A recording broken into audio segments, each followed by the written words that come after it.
네, 우리 이한이도 어서 가세요. 이한이. 자, 지난 시간에 이어서 우리 오늘은 모든 크리스찬은 그분의 증인입니다라는 제목으로 계속 바울의 간증을 이, 듣겠습니다.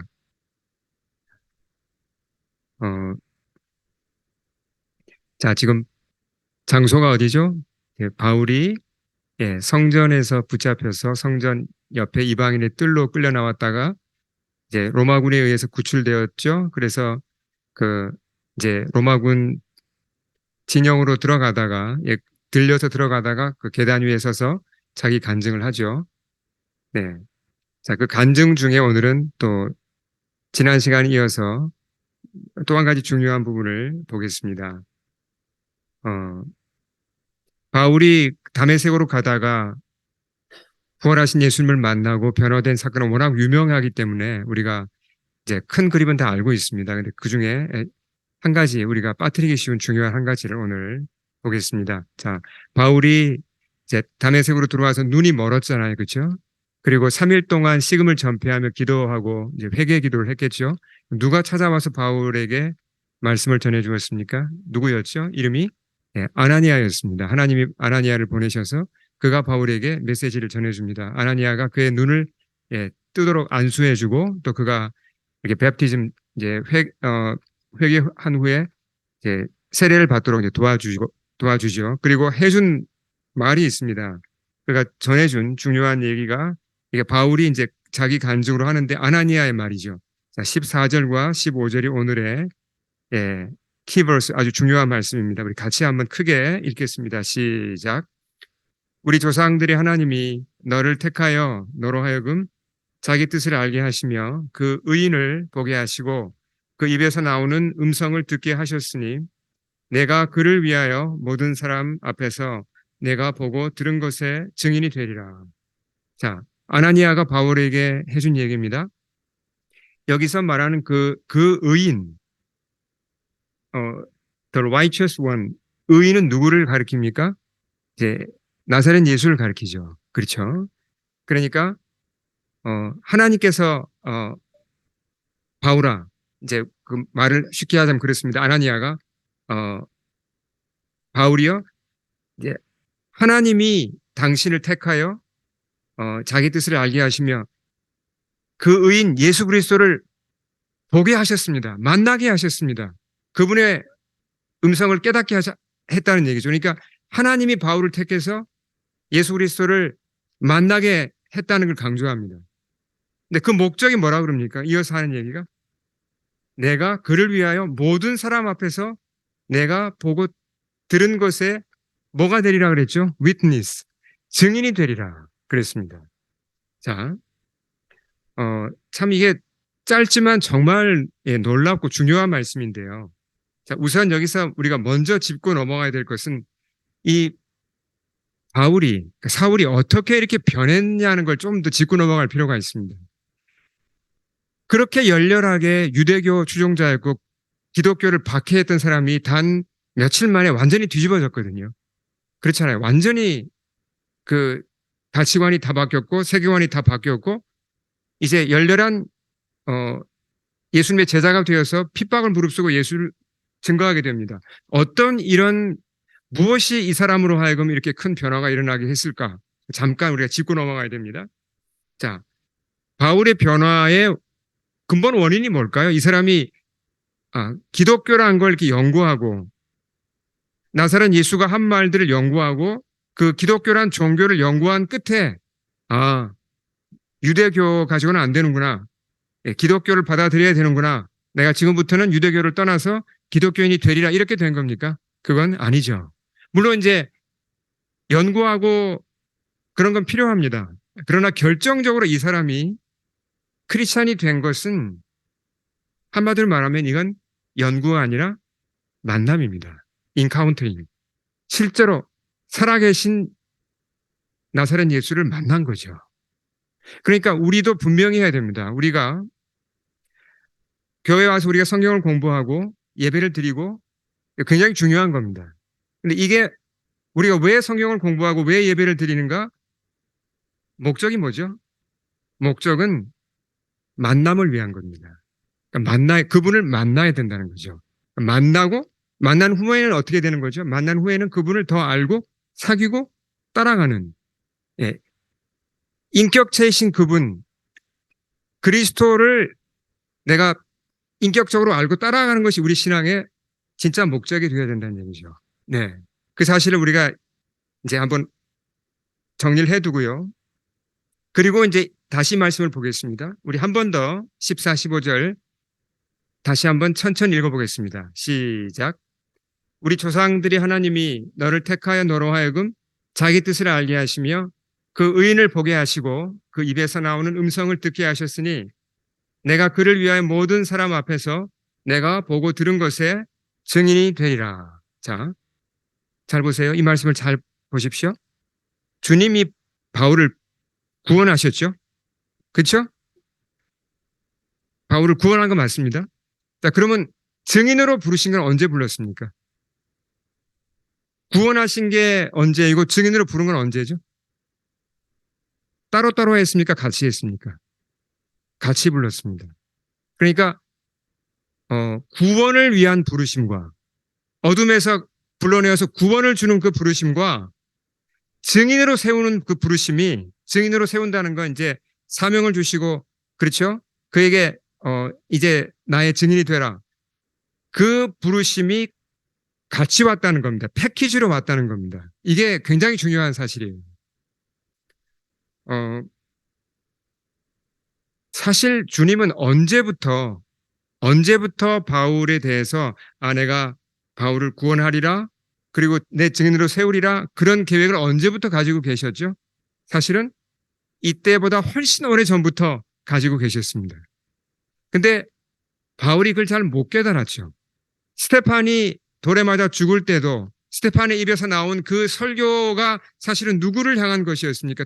많은 사람을 향한 것이었지만 그 중에 한 사람 바울을 들으라고 한 얘기였어요. 네, 그때부터 주님은 바울을 부르고 계셨습니다. 그러니까 구원을 위한 부르심과 동시에 바울아 네가 내 증인이 되라는 부르심이 같이 부르고 계셨죠. 근데 바울이 깨닫지 못했을 뿐입니다. 그러다가 이제 다메섹으로 가는 길에서 그가 구원을 받았고 동시에 뭐도 받았죠. 주님이 그를 구원하시면서 동시에 증인으로 불렀다는 겁니다.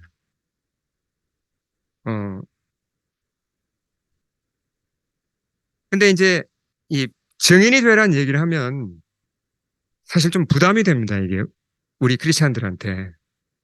구원에 관한 얘기를 하면 되게 은혜로워요. 찬양도 구원에 관한 찬양 보면 참 많습니다. 주님이 나를 구원하셨고 어둠에서 불러내셨고 그런 찬양도 많고 또 우리도 참 얘기하기도 편해요. 근데 증인이 되라. 그런 얘기를 하면 이제 팍 부담이 오기 시작합니다. 저는 아직 좀 너무 어린 것 같은데요. 제가 증인이 되기에는 너무 좀 준비가 부족한 것 같습니다. 아직은 아닌 것 같습니다. 나중에 얘기하면 안 될까요? 이런 식으로 우리는 주저하고 미루고자 하고 좀 뒷걸음 치는 경향이 있습니다.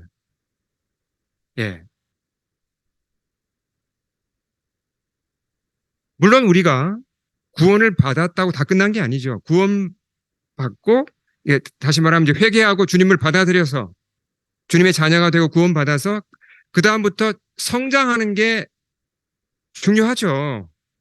이건 엄청나게 중요합니다. 성장해야 됩니다. 근데 주님은 한참 성장한 후에라야지 바울아 네가 지금 보니까 구원은 받았지만 너 형편없이 아직 너는 영적으로 너무 어리고 너무 모가 낮고 너무 너는 아직 준비될 게 많아. 내가 한 5년 후에 다시 볼게. 그때 가서 내가 너를 나의 증인으로 세우마. 그러셨습니까? 그러지 않았다는 거예요. 아직 바울이 다듬어질 것도 많고 준비될 것도 많았지만 구원할 때부터 내 증인이 되리라고 같이 불러주셨다는 게 우리가 주목해야 될 부분이에요. 자, 성경에 보면 이런 말씀들이 굉장히 많습니다. 무슨 얘기냐면 구원과 이 구원을 위한 주님의 부르심과 증인으로 세우는 부르심이 패키지로 같이 온다는 말씀이 굉장히 많습니다. 그 중에 하나를 더 보죠. 베드로가 한 얘기입니다. 베드로전서 유명한 2장 9절이죠. 자, 같이 한번 크게 읽겠습니다. 시작. 그러나 너희는 택하신 족속이요 왕 같은 제사장들이요 거룩한 나라요 그의 소유가 된 백성이니 이는 너희를 어두운 데서 불러내어 그의 기이한 빛에 들어가게 하신 이의 아름다운 덕을 선포하게 하려 하심이라. 자, 베드로 사도가 이 편지를 누구에게 보냈습니까? 소아시아 쪽, 지금의 터키 쪽에 흩어져 있는 초대교회 성도들에게 보낸 겁니다. 자, 그러면서 뭐라고 얘기합니까? 여러분은 하나님이 택하셨습니다. 자, 하나님이 여러분을 구원하셨단 말을 어떻게 표현합니까? 너희를 어두운 데서 불러내셨습니다. 그렇게 표현하죠. 구원이죠. 근데 구원하면서 동시에 뭐라고요? 그 목적이 뭐라고요? 구원으로 끝나는 얘기가 아니라 동시에 그의 기이한 빛에 들어가게 하신 이 그리스도죠. 그리스도의 아름다운 덕, 아름다운 업적을 선포하게 하기 위해서 너희를 구원했다. 여러분은 어두운 데 있었고 멸망 가운데 있었고 죄 가운데 있었는데 주님이 여러분을 구원하셨습니다. 동시에 주님께서는 여러분을 주님의 증인으로 부르셨습니다. 그 얘기를 하는 겁니다.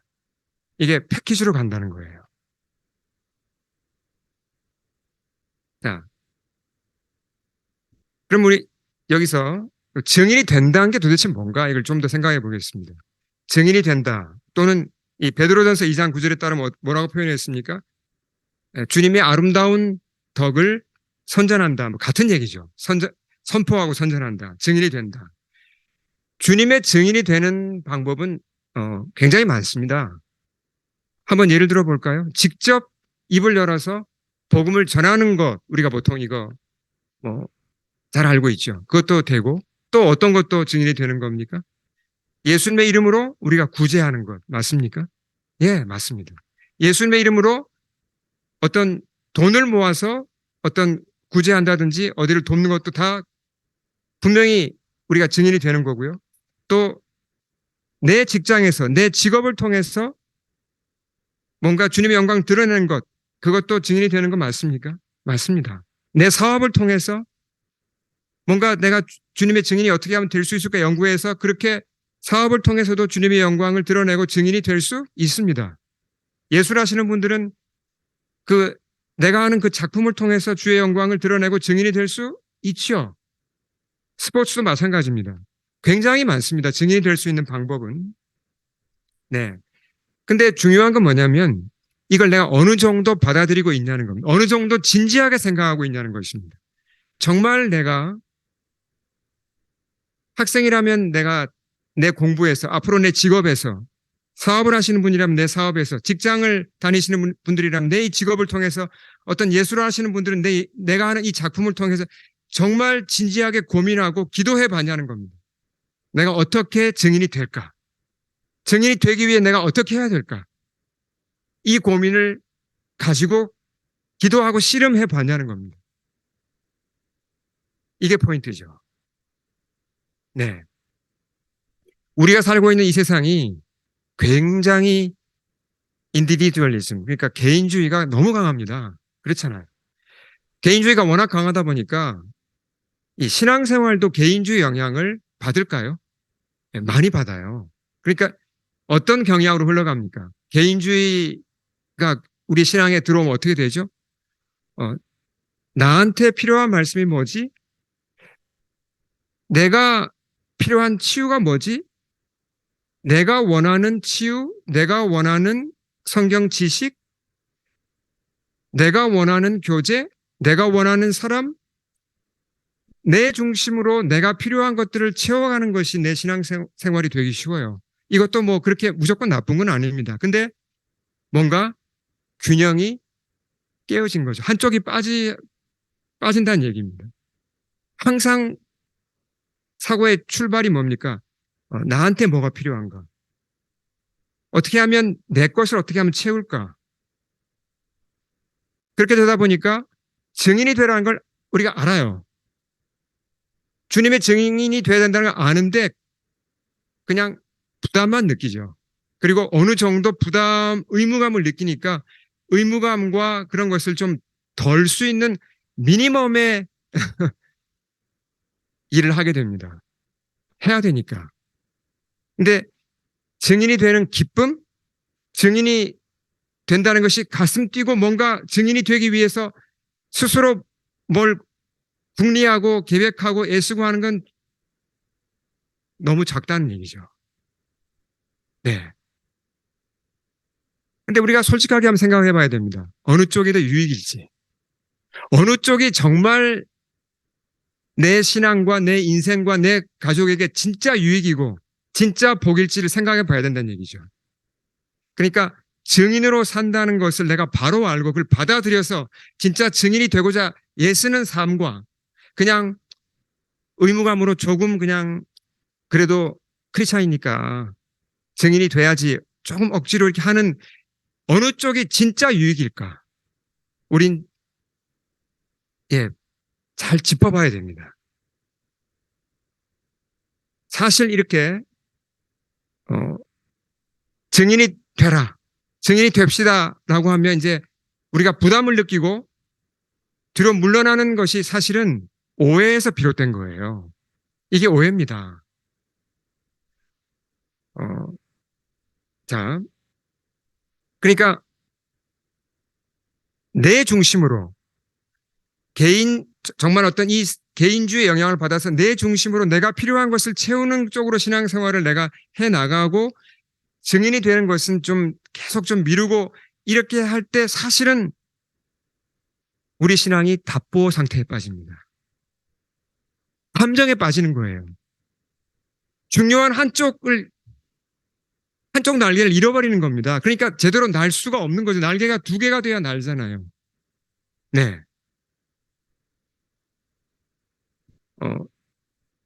지난 9월 말에 토론토에서 그 캐나다 한인 남침내 교단 이제 총회가 있었죠. 아시겠지만 그 미국과 캐나다 이 북미 지역에 한인 남침내 교회가 약 800여 개가 있습니다. 상당히 큰 이제 그 교단이죠. 근데 캐나다에는 교회가 그렇게 많지는 않아요. 30여 개 있는데 캐나다 전체 총회가 열렸습니다. 그때 이제 강사로 오신 목사님이 미국에서 오신 이제 우리 강 목사님이 오셨는데 목사님들을 위해서 설교를 해주셨는데 그때 한 말씀이 저의 그냥 제가 그 말씀에 아주 깊이 찔렸어요. 예, 벌써 이제 한 달이 좀 지났는데 그 말씀을 좀 나누고자 합니다. 그때 저의 마음을 찌른 말씀이 마태복음 22장 39절이었습니다. 이것이 이제 예수님께서 율법사의 시험 앞에서 율법사가 어느 계명이 가장 큽니까? 이렇게 이제 물었을 때 주님이 이제 하신 답이에요. 예수님의 말씀인데 같이 한번 읽어보겠습니다. 시작. 둘째도 그와 같으니 내 이웃을 내 자신같이 사랑하라 하셨으니 너무 익숙한 말씀이죠. 이건 뭐 구약이나 신약이나 너무 익숙해서 어떻게 보면 감동이 잘 안 와요. 너무 그냥 이게 젖어 있습니다. 이 말씀이 우리는. 근데 그날따라 이 말씀이 저를 마구 찔러댔습니다. 굉장히 신선하게 제 영혼을 흔들었습니다. 그러면서 이제 강사 목사님이 질문을 하셨어요. 여러분의 이웃은 누굽니까? 근데 그 질문이 저에게 아주 깊이 다가왔습니다. 주님이 물으시는 것 같았어요. 정말 개인적으로 크리스찬으로서 또 이 목회자로서 나의 이웃이 누구인가? 우리 제자교회 이웃이 누구인가? 어떤 이웃이죠? 사랑해야 할 이웃을 얘기합니다. 지금. 그렇죠? 예. 내가 사랑해야 할 이웃이 누구인가? 내가 사랑해야 될 이웃은 많습니다. 근데 그 중에 잊어버리고 있던 이웃이 생각이 났어요. 그때. 주님이 제 마음에 몬트리올이라는 단어를 주셨습니다. 몬트리올 사람들. 이 내 이웃인데 지금까지 진지하게 사랑해 본 적이 없다는 걸 깨닫게 하셨어요. 저에게. 제 아내가 옆에 있었는데 끝나고 얘기를 해보니까 똑같은 말씀을 받았어요. 똑같은 깨달음을 주셨고 몬트리올 광역시 인구가 모두 몇 명인지 혹시 아세요? 광역시 전체가 예, 케벡의 거의 뭐 절반이죠. 430만 명이 살고 있습니다. 근데 이 큰 도시에 비해서 우리 교회는 뭐 규모가 작으니까 사실 우리가 뭘 얼마나 할 수 있겠습니까? 별로 없어 보입니다. 그렇지만 우리가 할 수 있는 게 있죠. 그러니까 우리가 무슨 얘기냐면 크리스찬으로서 이 몬트리올 사람들을 향하여 크리스찬으로서 할 수 있는 게 있습니다. 우리가 기도할 수 있고 또 이곳에 살고 있는 한인들에게 복음을 전할 수 있고 또 현지인들에게 복음을 전할 수 있고 또 구제도 할 수 있고 여러 할 수 있는 것들은 있습니다. 어. 근데 가만히 제 마음에 드는 생각이 몬트리올에서 가장 바닥에 있는 사람들, 가장 어려운 사람들을 네가 한번 생각해 봤니? 그런 마음을 주셨어요. 물론 우리 교회가 오래전부터 노숙자 사역을 하고 있습니다. 그렇지만 어, 진심으로 그들을 위해 기도하고 나의 마음으로 그들을 향하여 손을 내밀어 본 적이 있는가? 주님은 그런 질문을 제게 주셨습니다. 굉장히 제 마음에 어떤 그 찔림이 되고 다시 한번 깊이 생각하게 되었습니다. 어, 그러던 중에 지난 토요일에 아시는 것과 같이 우리가 이제 노숙자 구제 사역을 했죠.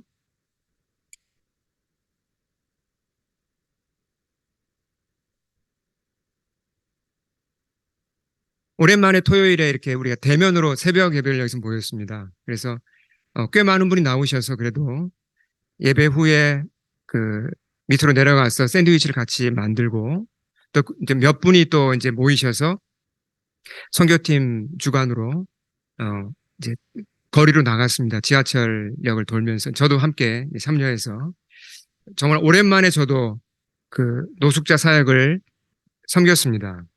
그 가운데 주님이 이제 많은 걸 배우게 하셨어요. 그 음식을 주면서 이렇게 말을 걸어 보니까 해보신 분들은 알겠지만 이제 그 중에 많은 분들이 많은 노숙자들이 알코올 중독과 그 마약 중독자들입니다. 그래서 대화가 잘 안 돼요. 예, 그런 분들이 많았고, 근데 그래도 그 중에 대화 정신이 맑아서 대화할 수 있는 분들이 있어요. 그래서 한 분을 만났는데 그 한 40대로 보이는 옷도 그냥 멀쩡하게 입고 계신데 실뱅이라는 이제 퀘베코아였습니다. 근데 이제 걸고 이제 보통 말을 걸어도 이렇게 쉽게 마음을 안 엽니다. 근데 제가 이제 좀 잘 들어주니까 그분의 얘기를 들어주니까 말씀을 계속 하시더라고요.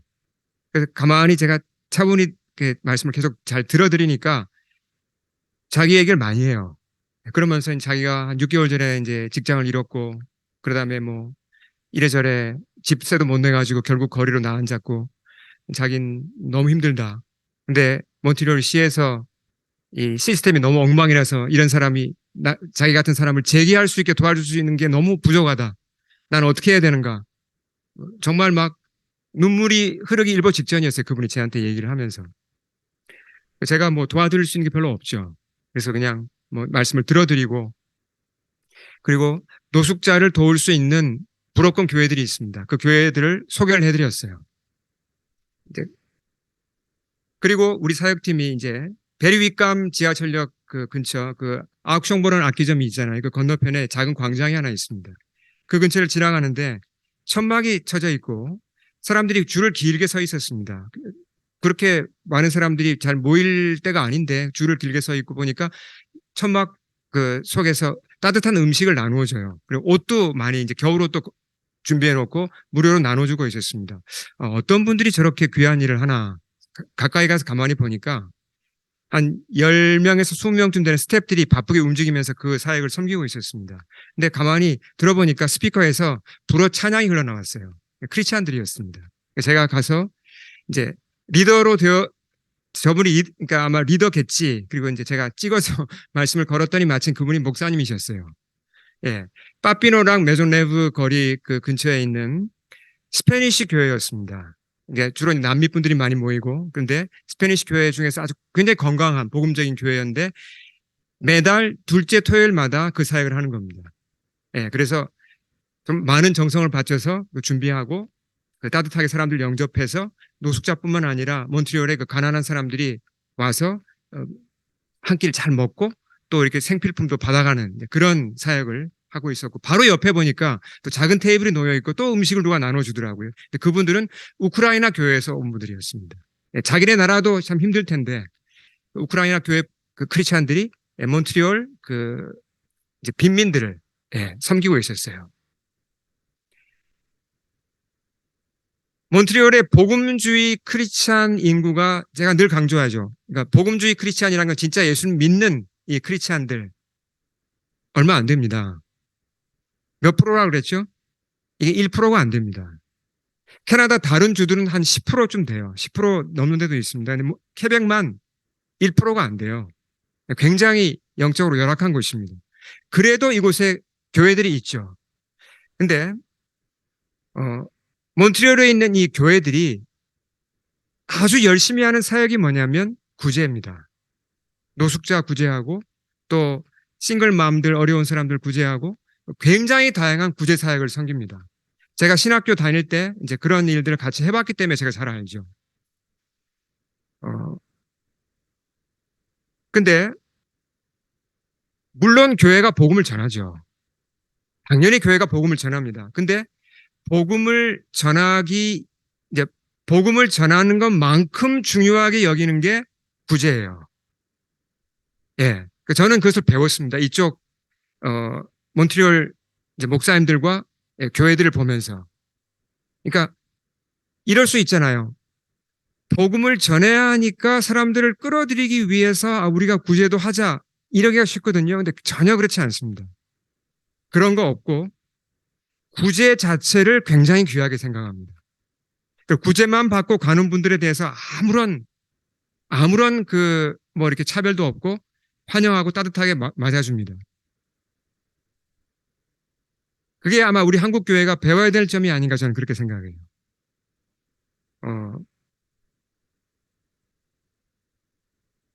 에글리스 누벨비라는 교회 아마 들어보셨을 겁니다. 우리 청년들 한번 가서 예배드린 적도 있고요. 여기 이제 롱게에 있는 교회이고 케벡에서 가장 큰 불어권 교회고 불어권 전체에서 세계에서 가장 큰 교회라고 합니다. 지금 한 주일 예배 멤버가 한 4, 5천 명 될 거예요. 굉장히 큰 교회죠. 근데 이 한글로 번역하면 새생명교회죠. 그 누벨비. 이 새생명교회가 성장한 데는 중요한 간증거리가 하나 있습니다. 제가 지난번에도 말씀드렸지만 한 번 더 그걸 정리해서 얘기를 할게요.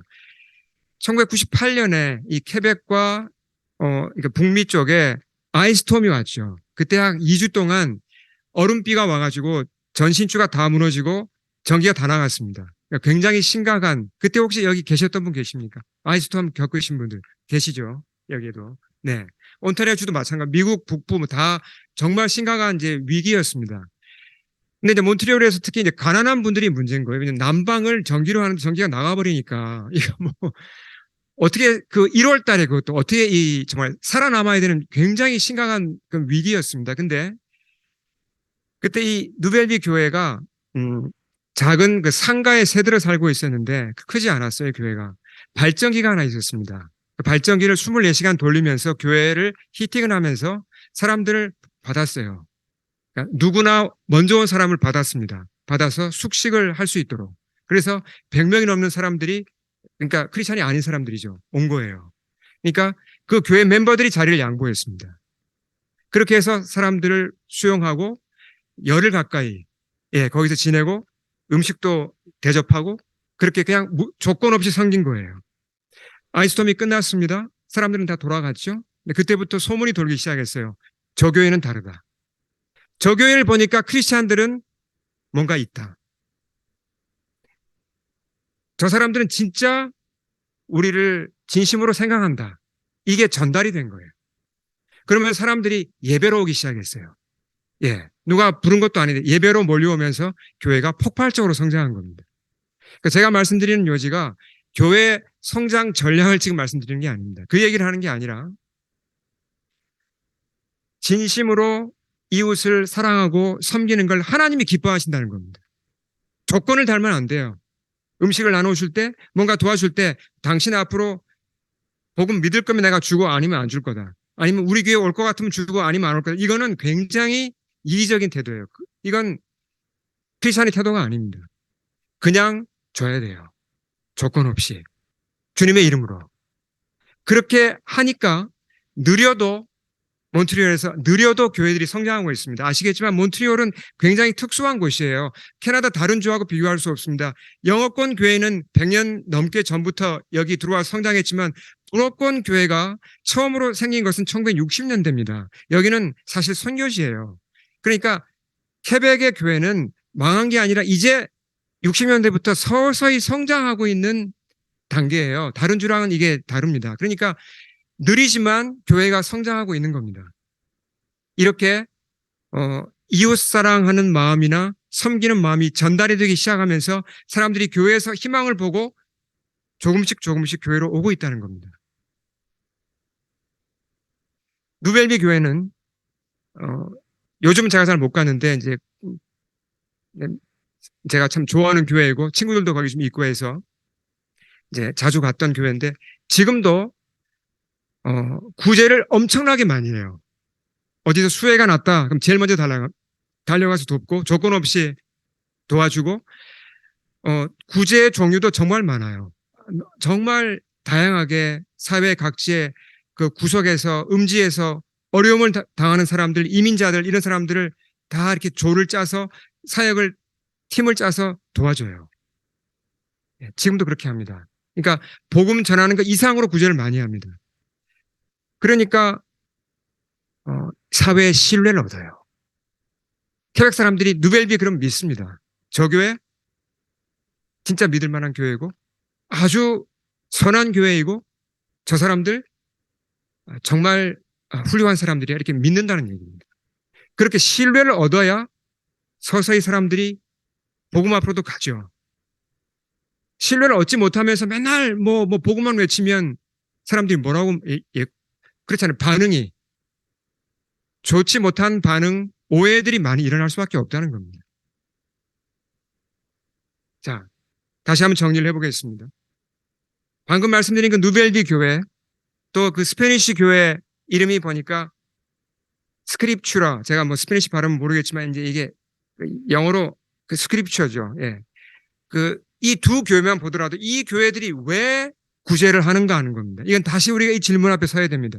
왜 열심히 이렇게 구제를 하는가? 복음 전하는 것 이상으로 왜 이렇게 구제를 하는가? 구제를 이용해서 교회를 부흥시키기 위함인가? 아닙니다. 그들이 자, 이 교회 이름 여기 제가 자, 위에 쓴 게 스페니쉬 교회고 아래가 이제 그 새생명 교회죠. 자, 그들이 구제하는 목적은 딱 하나입니다. 이 말씀에 순종하기 위해서입니다. 제가 겪어본 여기 몬트리올의 목사님들, 제가 배운 그 신학교에서 배운 교수님들, 제가 실습하면서 경험한 이 교회에서 저는 분명히 그걸 배웠습니다. 물론 이제 뭐 100% 그렇지는 않겠지만 거의 다 그래요. 무슨 얘기냐면 사심 없이 이 말씀에 순종하고자 구제한다는 것입니다. 자, 구제는 그 자체가 하나님이 기뻐하시는 일 맞습니까? 맞습니다. 구제가 어떤 수단이 되면 안 돼요. 구제가 교회를 성장시키는 수단이 되면 참 곤란합니다. 구제가 뭔가 나를 자랑하고 뭔가 내 만족을 얻기 위한 수단이 돼도 곤란합니다. 구제는 우리가 크리스찬이라면 다만 이 말씀에 순종해서 우린 구제를 해야 됩니다. 아멘? 아멘. 6.25가 끝났을 때 여러분 그 상황 잘 아시잖아요. 한국 사회가 어떠했습니까? 지금의 시리아보다 더 엉망이었습니다. 가장 가난한 나라로 잿더미에 앉았죠, 한국이. 근데 그때 엄청나게 많은 원족, 구제가 들어왔습니다. 미국, 캐나다, 유럽에서. 그 구제의 주축이 누구였죠? 크리스찬들이었습니다. 그걸 한국인들이 그 당시 몰랐을까요? 알았어요. 조금씩 이렇게 알게 된 겁니다. 그래서 학자들의 연구에 의하면 6.25 직후에 한국 교회가 폭발적으로 성장한 데는 여러 이유가 있지만 그 중에 하나가 뭐냐면 많은 구제를 받음으로 말미암아 한국인들이 크리스찬 그러면 교회 크리스찬 그러면 마음이 열려 있었다는 겁니다. 아, 우리를 도와준 사람, 진짜 우리를 위하는 사람이라고 마음이 오픈이 되어 있었기 때문에 부흥의 토양이 마련됐다는 거죠. 자, 우리는 다 몬트리올 광역시에 살고 있습니다. 자, 제가 또 한 가지 질문을 드립니다. 여러분에게 몬트리올은 어떤 곳입니까? 어떤 분에게 몬트리올은 잠시 거쳐가는 도시일 수 있습니다. 또 어떤 분은 자녀 교육 때문에 이곳에 살고 계신 분도 계시고요. 또 학생들은 진짜 학교 다니기 위해 이곳에 살고 있는 분도 있죠. 또 이곳에 직장이 있기 때문에 머무는 분도 있고요.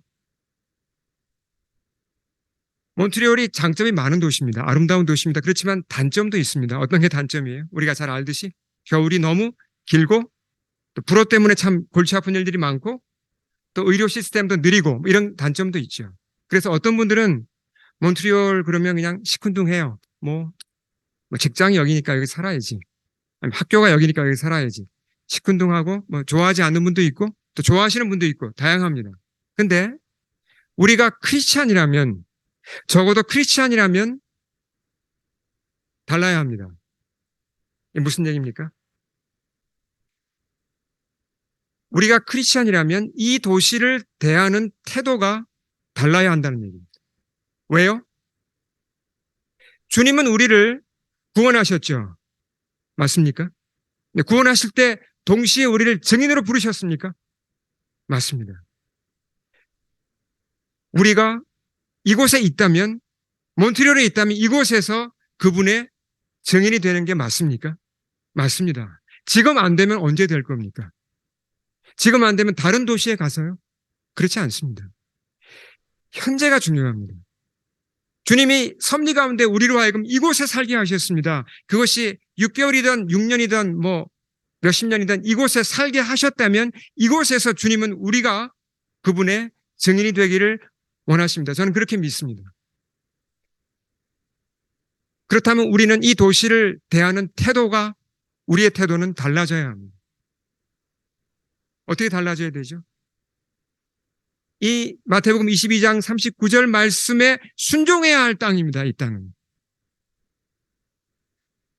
우린 고민을 해야 됩니다. 함께 기도해야 됩니다. 어떻게 이 사람들을 사랑할 건지. 물론 주님이 우리에게 무슨 우리가 하지 못할 거창한 일을 막 억지로 하게 하시는 분 아니에요. 우리가 할 수 있는 규모에서, 우리가 할 수 있는 역량으로, 우리가 할 수 있는 시간 내에서 하게 하십니다. 그러나 우리가 진지하게 고민해 봐야죠. 이 말씀 앞에. 주님이 이 땅에 저를 지금 살게 하고 계신데 이 땅에서 주님은 제가 증인이 되라고 하시는데 제가 뭘 해야 됩니까? 제가 이 땅 사람들을 어떻게 사랑해야 됩니까? 우린 고민하고 기도해 봐야 됩니다. 그럼 주님이 알려주실 거예요. 우리가 함께 이 고민을 하면 좋겠습니다. 함께 기도하면서 어떻게 이 몬트리올 사람들을 사랑하고 이곳에서 우리가 주님이 증인이 될지 우리 교회가 함께 고민하고 기도하면 좋겠습니다. 자, 그렇게 하면 이제 이게 또 하나의 결론입니다. 우리가 증인이 되라 그러면 부담된다 그랬잖아요, 처음에. 누구나 처음에 부담을 느낍니다. 구원 얘기하면 편하다가도 증인이 됩시다 그러면 부담을 느끼는데 그렇지 않습니다. 증인이 돼야 보다 깊은 주의 은혜로 들어갈 수 있습니다. 자, 이 말씀 우리 다시 읽겠습니다. 시작. 둘째도 그와 같으니 내 이웃을 내 자신같이 사랑하라 하셨으니 우리가 이웃을 사랑해서 몬트리올에서 예를 들어 이웃을 사랑해서 우리가 노숙자를 사랑해서 그들에게 음식을 주고 그들의 말을 들어주고 그들을 섬긴다면 누가 복을 받습니까? 그 사람들 복을 받지만 더 큰 복을 누가 받습니까? 사실은 우리가 받는 겁니다. 우리가 이웃을 사랑할 때 우리의 사랑을 받는 그 이웃이 복을 받죠. 그러나 더 큰 복은 우리가 받는 겁니다. 그래서 주님이 우리를 처음부터 구원하시고 우리에게 증인이 되라고 하신 거죠. 네, 우리 함께 기도하겠습니다.